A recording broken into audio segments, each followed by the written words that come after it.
You're listening to Beyond Wellness Radio, bringing you the cutting edge in health, nutrition, and sports performance. Stay up to date and listen anywhere, anytime on your computer, tablet, or smartphone by subscribing on iTunes. Catch your hosts, Dr. Justin Marchegiani and Barris Harvey, as they answer your burning health questions as well as interviews from world-renowned guest experts. For more Beyond Wellness Radio, go to beyondwellnessradio.com.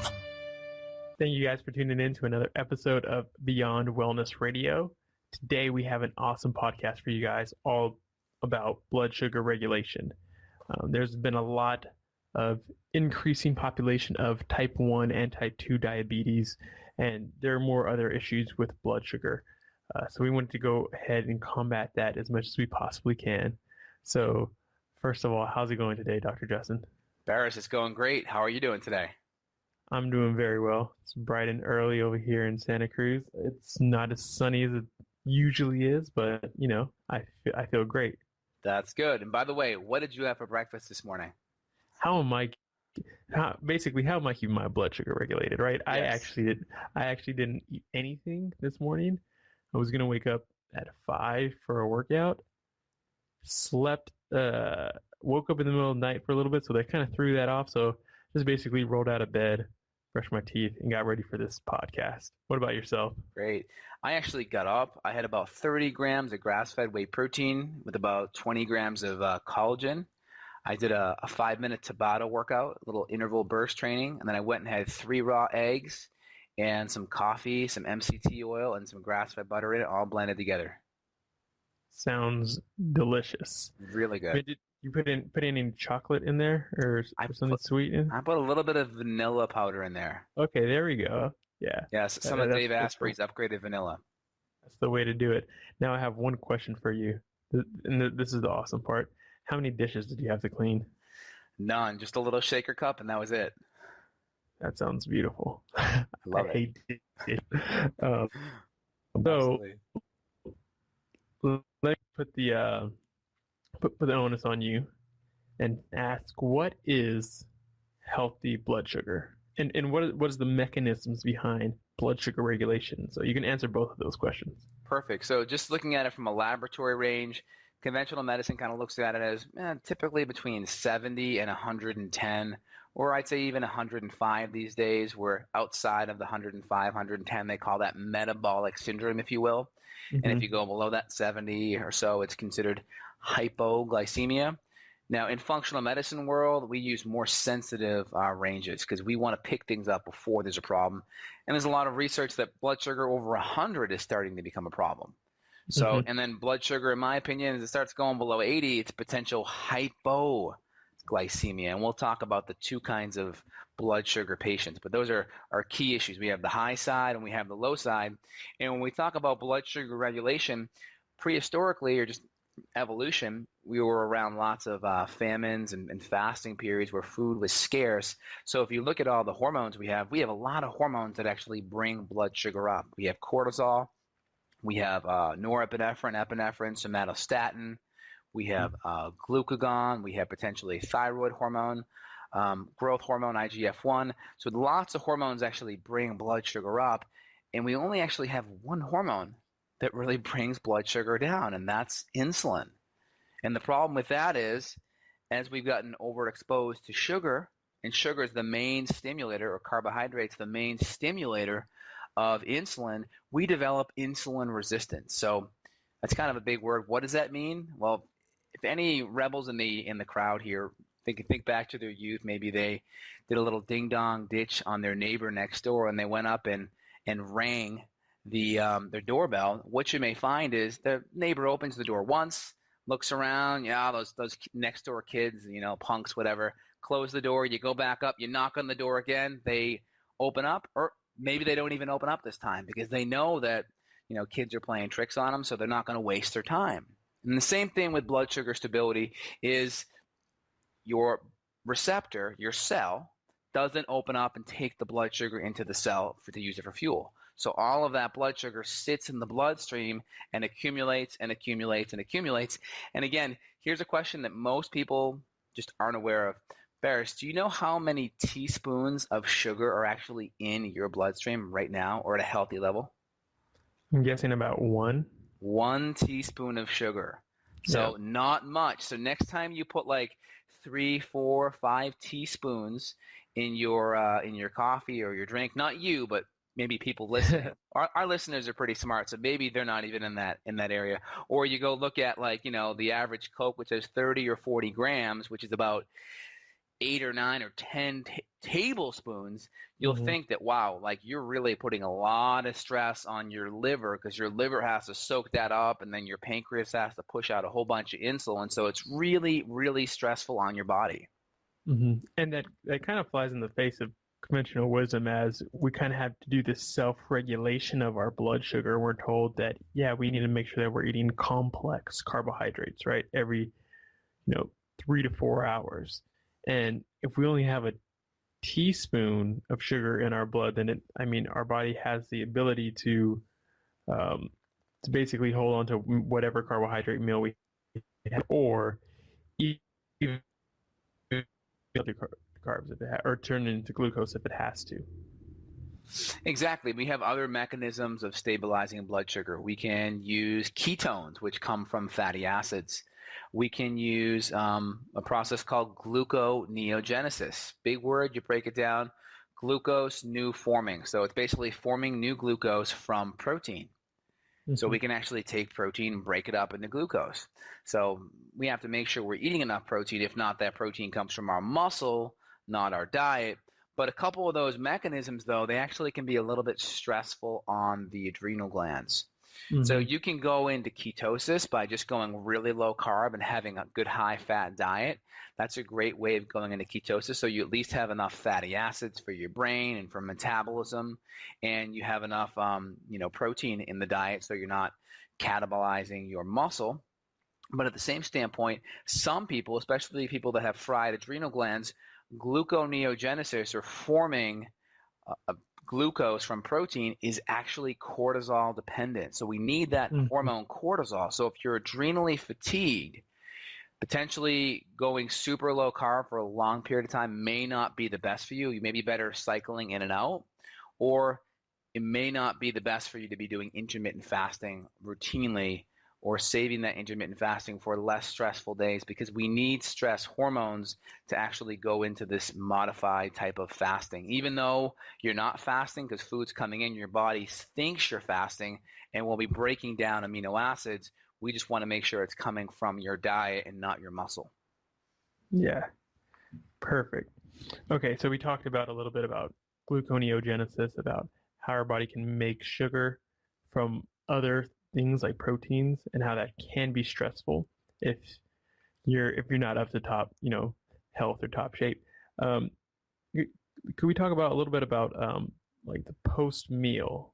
Like what's a good way for people to measure their blood sugar? I mean, a lot of things we have to go and take lab tests and do these expensive things, but what about getting a blood sugar monitor? Like, how could we use one of these simple $25 to $50 devices to monitor our blood sugar? Yeah, I actually have a blood sugar monitor myself, and I use it quite frequently. And basically, my fasting blood sugar should always be under 100. That's kind of a key thing. But even more importantly, what's your blood sugar 1 hour, 2 hour after a meal? That's really helpful to make sure you're not kind of increasing this glycation, the advanced glycation end products, which come from sugar coating our blood sugar. Because I worked in the hospital for a long period of time, and I would be the person that would hold the legs on the amputee patients that were diabetics, and I would bring their legs and limbs down to the morgue, and it was a really sad experience. And all that damage was caused by high blood sugar, and I even saw people go blind. So blood sugar can be very, very damaging. So research shows once your blood sugar starts going over 140 mg per DL, that's causing organ damage. So we want to be very, very careful. And looking at our blood sugar monitor, you can get one like at CVS or your typical pharmacy. Your blood sugar should never go over 140. So 1 hour after a meal, you should not be over 140. And ideally, 2 hours after a meal, you should be under 120. And ideally, 3 hours, you should be just about back to fasting, well under 100, or right around the low 90s.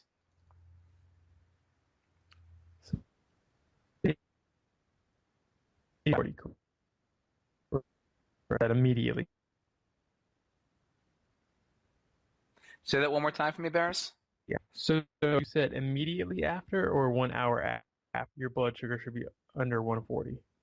So I like it within 1 hour. It should be under 140. Blood sugar typically peaks at about 45 minutes after a meal. So 45 minutes to an hour, you're going to get a good idea of what your max blood sugar would be from that meal. Okay. So you told people that we shouldn't have it over 140, kind of as a max. After that, it could be damaging. Is there like an optimal range, or should it just be somewhere under that and you're good? Yeah, under 140 is going to be a really good place. I mean, like myself, my blood sugar never goes above, I'd say 110. Mm-hmm. So I'll run my blood sugar after a meal, and it'll be right around 105, 108, 110. And that's good, you know. I have good, strong adrenal glands, good, strong pancreas, so I can manage that. But again, the healthier you are, the better your hormones are to regulate blood sugar. But that's just kind of a good spectrum where if you're over that 140, hey, you know there's some problems and you're causing damage according to the research. So it just gives you an idea that what you're eating is kryptonite for you, essentially. Mm-hmm. So you're really good feedback on what the meal you just ate. You can try to test things out if you can get a little bit more carbohydrates into your diet and see if it's working for you or not. Exactly. And then you can try customizing it to and for you. So again, if you're super heavy, super overweight, and your hormonal system has been damaged to a certain degree, you may have to be very, very low carb, maybe even be like Atkins induction level, like under 20 grams of carbs, and be very careful just because the damage has been done. I mean, you get guys like Jimmy Moore, for instance, that was just on his podcast, and Jimmy's had great success on a ketogenic diet, which is keeping his carbs 20 or below, and he needs to be at that level. And people may say, well, you know, Jimmy hasn't lost all of the weight, but he's lost well over 200 pounds, which is amazing. The question is, if Jimmy added the carbs back in, where would he be? That's the question. Because it's like, you know, he's damaged his metabolism from the years of higher carbohydrate. So for him, being where he's at now with his body type is going to be optimized by him keeping the carbs at that level. So some people like Jimmy have to be at that super ketogenic level. Other people have a little more latitude. It just really depends on how much damage you created due to high blood sugar and how long. Mm-hmm. Yeah. And also perfect. the genetic predisposition for that. Yeah, definitely. Let's talk a little bit about hypoglycemia, and what would kind of be an abnormally low number?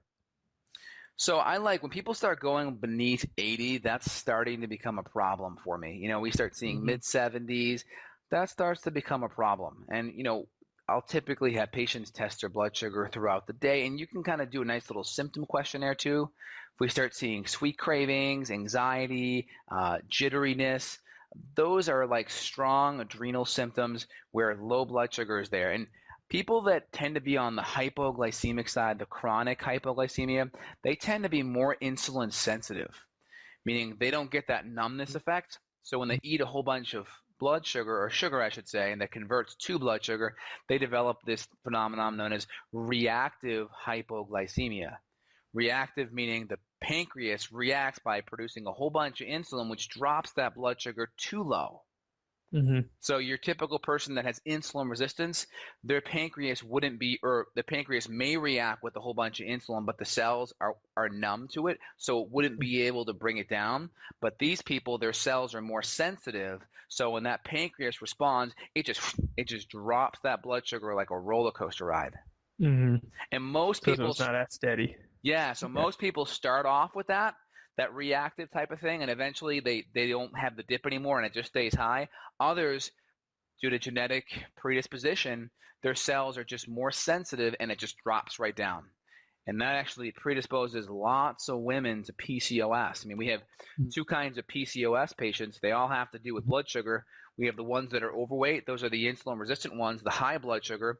And the ones that are more skinny are the hyporeactive glycemic patients. Those are the ones that have the low blood sugar. Yeah, definitely. Okay, so now there's another two areas of blood sugar.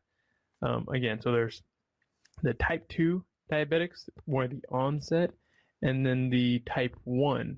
It's funny because these names used to be called something else. Used to be, late onset adult type, but now kids are getting it, so they changed it to type 2. I know. Crazy. Could you, so it seems like a lot of what we were explaining is more of the type 2, correct? Yes. So type 2 is going to be like your insulin resistance. We already kind of talked about that. And again, with parents having blood sugar issues, guess what? We turn on epigenetics that predispose our kids. So that's why our kids are so susceptible, is because so many women are having gestational diabetes, which again is the worst thing you could ever do, because you're turning on genes in your child that are predisposing them. And I think if more parents had the conversation with their doctors about epigenetics and how their diet literally is turning on genes in their kids, they would really think twice, because I see too many women that think pregnancy is a free-for-all. Oh, I'm eating for 2, I can do all these things, I can fulfill all my cravings, and that's really not a good approach, because you're building something inside of you and you're turning on genes that could predispose that child for lots of things. I know that's kind of controversial, but I mean, you can go, look at Chris Kresser's Healthy Baby Code or Dave Asprey's book, The Better Baby Book, and there's lots of research backing this up. Yeah. And go ahead, yeah. Mm-hmm. Yeah, I was just going to say, funny how people just have to eat a bunch more versus the idea of you should be more responsible, because what goes into your body is also going to be the formation of this new baby. So it's not like your stomach isn't a garbage can. You shouldn't just dump more stuff in it, because guess what? You're building your baby's brain cells and its DNA and its genes and exactly what it needs to do when it comes out into this new world. Exactly. And I didn't answer the last half of that question. That was a good point. Type 1 diabetes is an autoimmune condition, and that's where the beta cells of the pancreas are actually destroyed via the immune system. So the immune system is literally attacking those cells, the beta cells of the pancreas that produce insulin. And then our body doesn't have the ability to produce insulin, so our blood sugar can't get into the cell, because insulin is the key that opens the door to the cell, right? If we can't bring that sugar into the cell, the sugar accumulates. And again, this autoimmune condition really starts at, right out of the gate, right at birth, 1, 2, 3. And if you're exposing your kid, the research shows, to cow's milk, or albumin, if you will, that's the protein molecule, before the age of 5, there's from what I understand, an 80% chance that, 80% increased risk that your kid will get type 1 diabetes due to this concept of molecular mimicry, that the cow albumin looks similar to the beta cells of the pancreas, and that our immune system will start attacking that cow albumin and then create antibodies that will then go by accident, right, mistaken identity, start attacking the beta cells of the pancreas. And do you know A2 milk or not?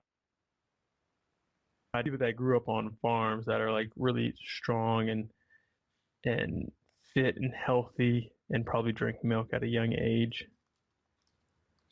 Yeah, so your question was about A1 and A2 milk?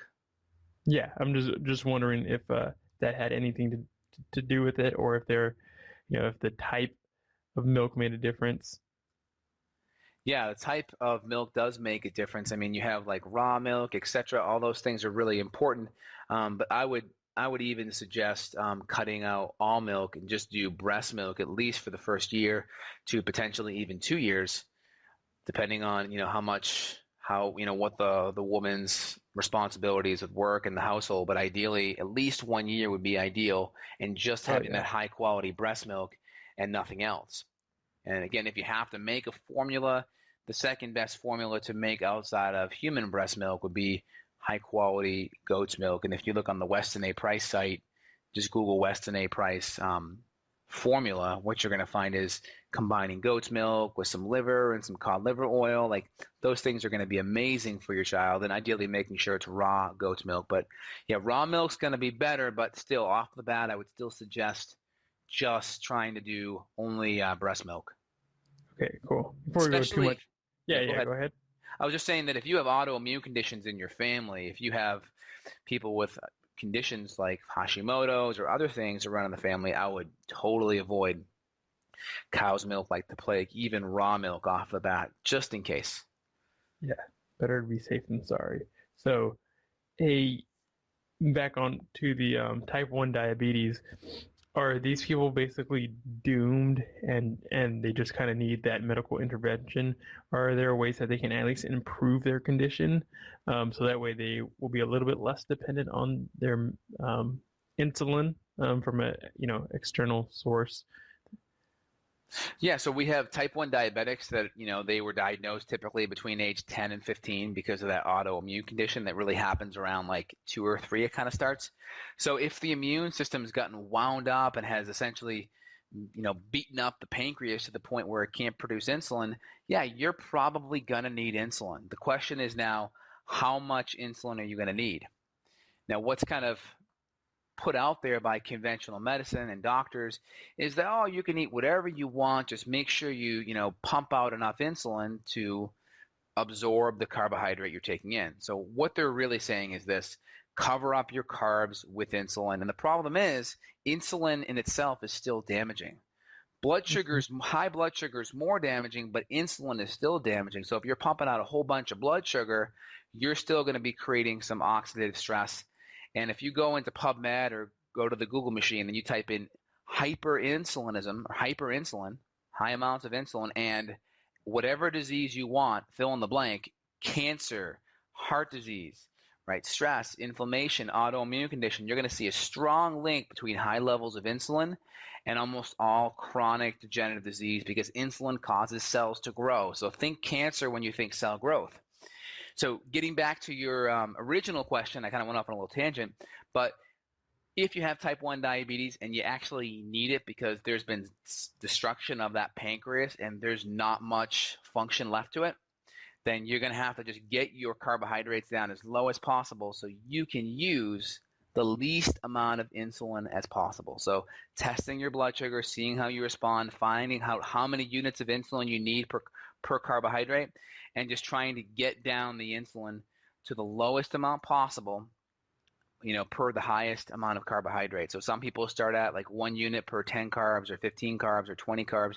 So ideally getting the carbs down as low as possible so you need the least amount of insulin, and then just always be confirming and checking with your blood sugar monitor so your blood sugar is not going too high. Because if you're not getting enough insulin, your blood sugar may go up too much.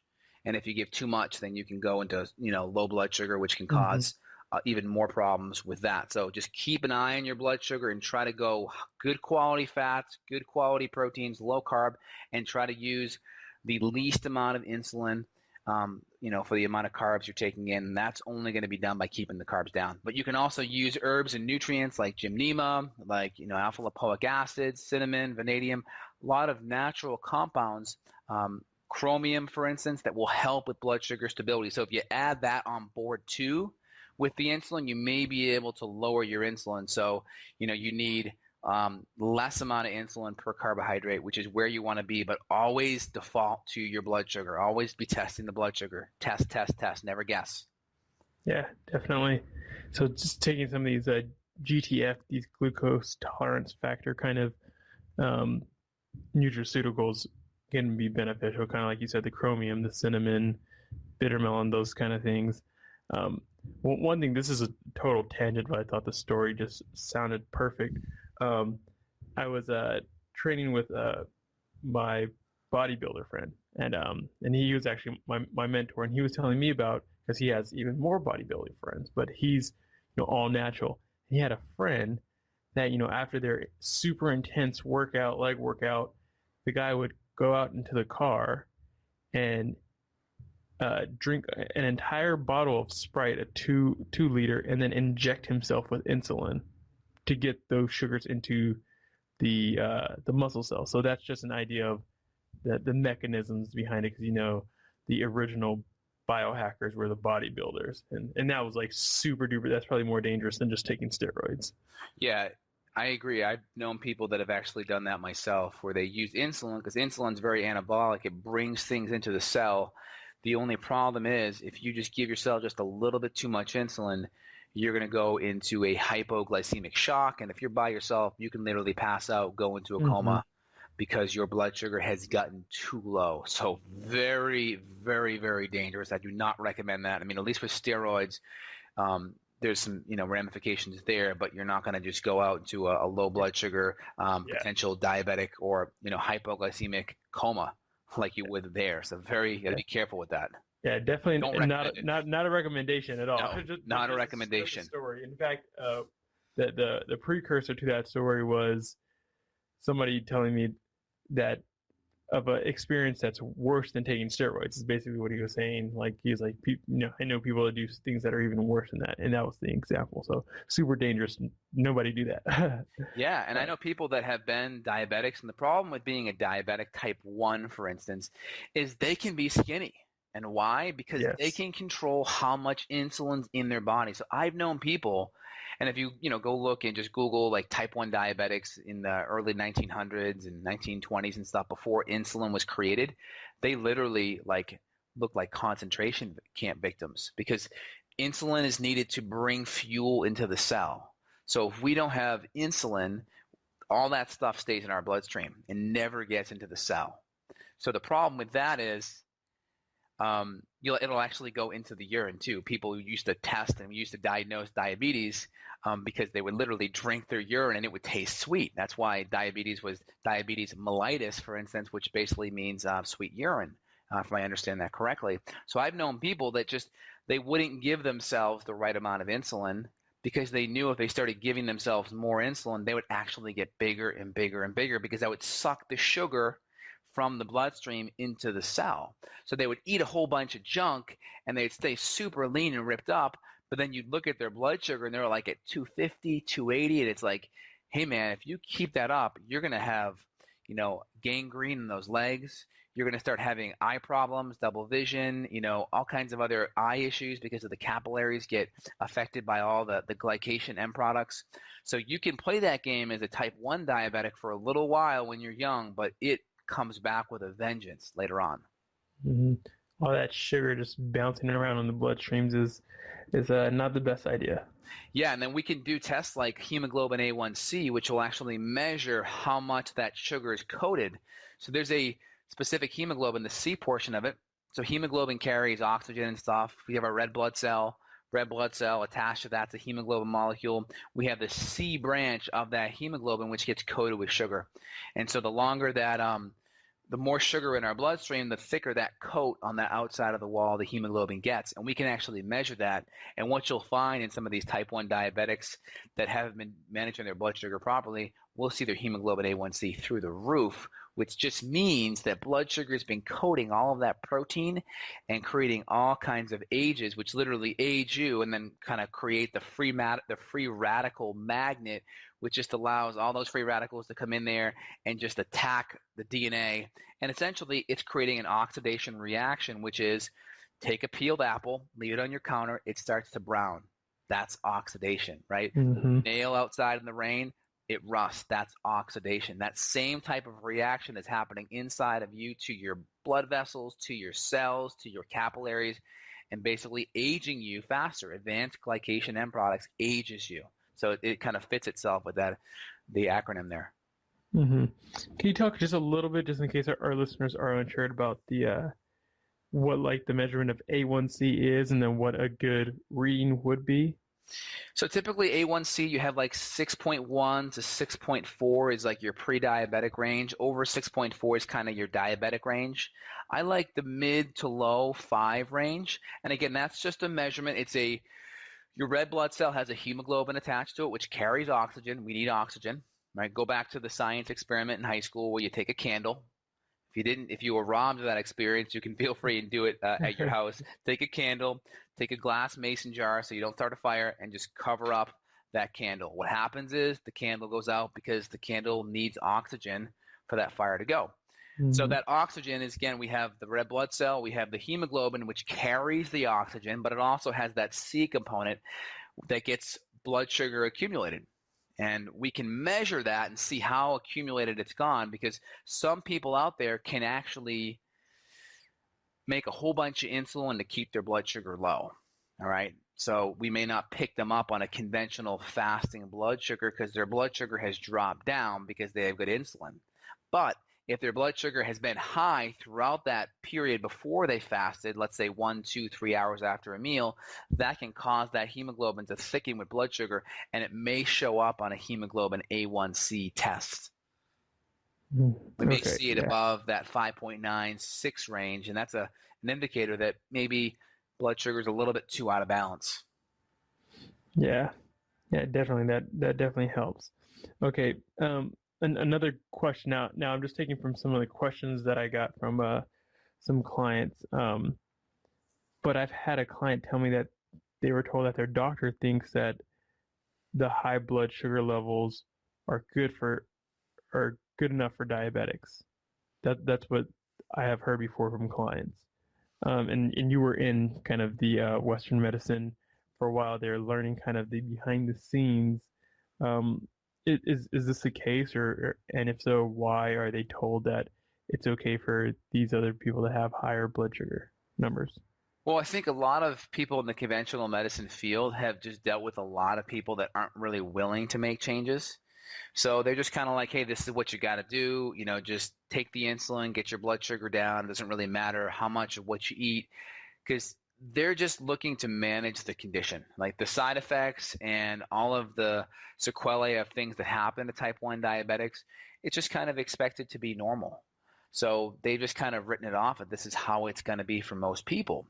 But you got doctors like Dr. Bernstein, who's been eating low carb. I think he's in his 70s, virtually no type 1 diabetic symptoms, and he's doing great. So you can mitigate all of those side effects. The problem is conventional medicine really hasn't come to that decision yet, because it would have to put more focus on diet and nutrition. And that makes it really tough, because a lot of that industry is primarily sponsored by the pharmaceutical industry. So it's very, very difficult for people to get that realization out when the industry is sponsored by so much money pointing it in the other direction. Mm-hmm. And then we look at, the strong alliance between the drug companies and the junk food industry. And let's face it, all of the junk food that has the highest profit margins and the longest shelf life are the junky carbohydrate sugar foods, right? High fructose corn syrup's really, really sweet and really cheap too. So again, these foods they have long shelf life, they're cheap, their profit margins are through the roof. People think now calories are important, so they can actually give you these 100-calorie snack packs, give you less food, charge you more because it's healthy, have shelf lives that last forever. So the profit margins are through the roof, and there's this kind of unholy alliance between the drug company and the food industry. And it's just the way it is right now, and that's what's driving a lot of the conventional medical education. So doctors walk out and they are not educated in nutrition. They are not educated in diet. And frankly, most of them have terrible diets themselves, because they went through, residency programs where they're working 80 to 100 hours a week. I mean, do you have time to go out and buy grass-fed meat and eat good foods when you're working those kind of hours and staying up all night? Probably not. No, it's super hard. It'd be extremely difficult. And by the way, for those of you out there, when Dr. Justin said those 100-calorie snack packs, you can sell it like that because they're healthy, you might have missed the air quotes. Because we're on video. So yeah, definitely not healthy. But so yeah, before we go too long, I know you have a full schedule today, a bunch of clients to work with. Just real quick, what are some of the best practices somebody can to help if they are diabetic, or even if they're not, but they have some blood sugar issues? Some of the practices that they can do, like what kind of exercise, food, supplements, what are going to be the best things for them to do to keep their blood sugar in check? So when I see people that have blood sugar issues, I look at exercise as a means to make your body more sensitive to insulin. And I also look at exercise as a means to build more reservoirs for blood sugar. So what I mean by that is the average person stores about, I'd say 300 to 330 grams of carbs in your muscle. and about 70 carbs in your liver. So you have about 400 grams of carbohydrate storage in your liver and muscle, most in your muscle. So it makes sense. If you can put on a little bit more muscle, you make your body more sensitive to insulin. You don't need as much insulin. Remember, insulin has all those deleterious side effects, and you have more reservoir for blood sugar. So if you can use exercise to build more storage sites for blood sugar, and you can make yourself more insulin sensitive, that's a plus. But outside of that, eating every 4 to 5 hours, high quality protein, high quality fat, and trying to get more of your carbs from vegetable sources. If you're more carbohydrate sensitive, right? If you're at a healthy weight, if you're a man with a waist size, ideally below 40 inches, maybe even less, a woman under 35, that's a sign that you're going to be more insulin sensitive because your tummy's a blood sugar meter. Then maybe you can add some carbs from low glycemic fruit like berries or grapefruit or lemon lime or the berries like I mentioned, raspberries, etc., strawberries. That can be a good way to kind of dose in some of the carbs. Maybe you can have some safe starches like squash, maybe a little bit of sweet potato. Again, it's all going to be dependent upon how insulin resistant or how insulin sensitive you are. So I kind of individualize it. If you're very overweight, you want to default with that low carbohydrate diet. If you're exercising a little bit more, dose in the carbs. Some people are super adrenal fatigued, so they may have a harder time going really low carb. So just kind of figure out what works best for you. Use a blood sugar meter. Kind of use that, 1 hour after a meal. Your blood sugar shouldn't go over 140. So try eating a couple things. Even try eating some bad meals and some good meals and see how your blood sugar is affected so it's catered and specific to what your needs are. And then you can also try using some blood sugar support like the alpha-lipoic acid, like the chromium, the vanadium, the gymnema, the banaba, the bitter melon, cinnamon. All these herbs and nutrients are really good for blood sugar stability and regulation. That's a good start for anyone right there. But if you're having a hard time with it still, looking at the adrenal glands are going to be vitally important because that's a big part of blood sugar stability and regulation. Mm-hmm. Awesome. Well, that was a great episode and great information, Dr. Justin. Like always, we truly appreciate it. To get more, go to beyondwellness.com. And if you want to ask a question, beyondwellness.com/question. We're able to provide you with notes, links. Also, we can answer your questions there. So highly recommend you go back there and do us a favor. Go on iTunes and give us a good rating. That'd be helpful getting this message out to the masses. Absolutely. And I wanted to end with one last anecdote, Barris, before we go here. No problem. I'd love them. Great. There's a study by Christopher Gardner. It was called the A to Z study. And Christopher Gardner, he's a Stanford researcher, and what he did was he looked at people that were on like an Atkins type of diet, a Ornish type of diet, like your standard American diet, I think one more like a DASH diet or something like that. And what he found was the people that went on the Atkins, the low carb, high fat type of diet, they actually had the best improvements in all parameters. So lowest blood pressure, improvements in the HDLs, lower weight circumference, better compliance, like the whole 9 yards. They just saw massive, massive improvements all around. Now, one thing he looked at people, there were people that were on the Ornish diet, which is kind of like your low-fat, high-carbohydrate diet, and he kind of asked the question, why did the majority of people on the Atkins get results, but why were there still people on the Ornish diet that still got results? And you know what he found, Barris? What was that? He found that the people on the Ornish diet that still got great results, those were the people that were more insulin sensitive. They had more. Mm-hmm. They were more sensitive to insulin, so their insulin didn't go as high. And because their insulin didn't go as high, guess what? They could still do well. But the people that were more insulin resistant, those were the people that had significantly more problems. They didn't lose weight on the Ornish diet. They actually gained weight, and they actually needed to go on that low carb, high fat type of diet to actually keep the weight down. Yeah, it's pretty astounding. Isn't that crazy though? I couldn't believe that. And I think the threshold was right around 8 grams or 8 units of insulin. Once you're over that mark, you're going to do better on that low carbohydrate diet. So I always measure fasting insulin, because blood sugar can be normal, but you don't know how much insulin is being pumped out to keep it normal.